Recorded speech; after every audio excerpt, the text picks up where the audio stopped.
So, folks, we're here with Bobby House. Bobby, thank you so much. You won an award this year, New Knife Maker of the Year, Best New Maker. And that was for this knife right here. This thing is absolutely gorgeous. Thank I you. got to say, this is probably, I've seen a lot of custom knives, but I haven't seen a lot of custom doctor's knives. I think this was probably the only one in the show. Of all the tables here, I think it's the only one, and I kind of been envisioning this for a while, and I kind of stepped out of the box because I'm more of a traditional trapper, Zulu, stuff like that, Barlow's, and I kind of stepped out of the box. I really like the action on that. It's real snappy, but it's super soft. A 90-year-old doctor could open it, Yeah. but it has a little what they call the walk and talk. Oh, yeah. Now, I want to ask, because when it comes to custom knives, really the biggest thing is you're taking knives that people know and have been in production for a long time, and you're putting in the hand fitting and the custom finishing to really make this something special. Right. So what kind of time did this project take you? That was probably about a 12 to 14 hour project. What people don't understand that aren't familiar with custom, this all start as big flat pieces of iron. You know, if the blade was this, the steel was this big, the piece of ivory handle was this big, and I put it all that together, I welded it together, cut it out, I grind it to shape, and then you got to heat treat, and then you start really working on the internal works of the knife, So it's quite a process. And the hand fitting process of getting the back spring just right, getting the blade tang just right. It's fit, and finish. Yeah. I mean, you have to hone the inside. You have to do everything that you just got to get everything just tight. And then, then you like, if you got to ground this down on the backside, you got to have kind of envision where you're going with the handle. And then like this is square. Yeah. It may have a little bit of taper to fit it in square. It's very difficult. It's very difficult. Yeah, that's outrageous. Very difficult. Now, what got you into making custom knives?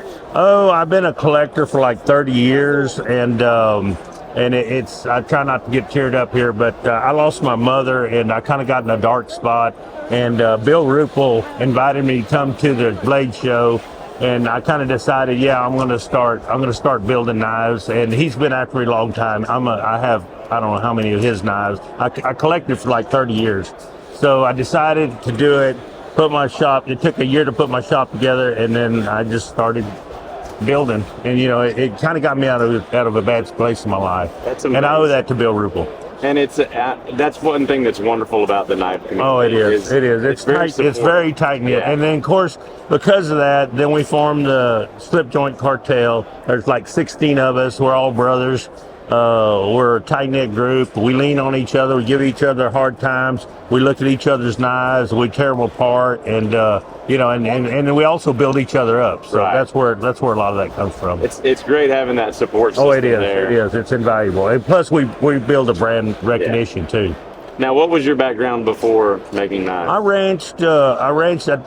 farmed and ranched most of my life. I'm 32 years into electrical contractor business, and I had to get in the electrical business to supplement my ranch income, and I quit ranching 15 years ago or something like that, 2007 I think, and just went to full-time electrical, and then subsequently kind of fell into Bill, got me into this 4 years ago, something like that, 4.5 years ago. I think actually because of that was one of the deals. It had to be 5 years or less, and I was 4 years and 10 months into it. Nice. And I mean that was a factor. Everyone thinks I've been building for years, right? And I'm relatively new. I am so new to the business. That is fantastic.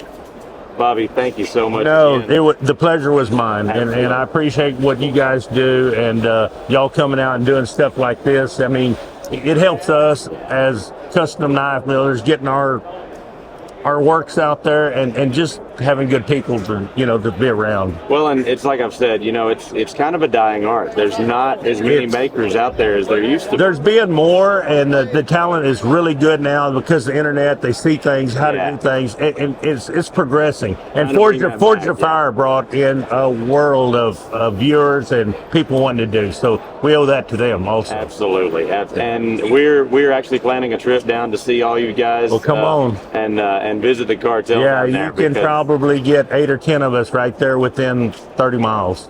We're all right there around Pleasanton, Texas. There we go. We call it Pocket Knifeville.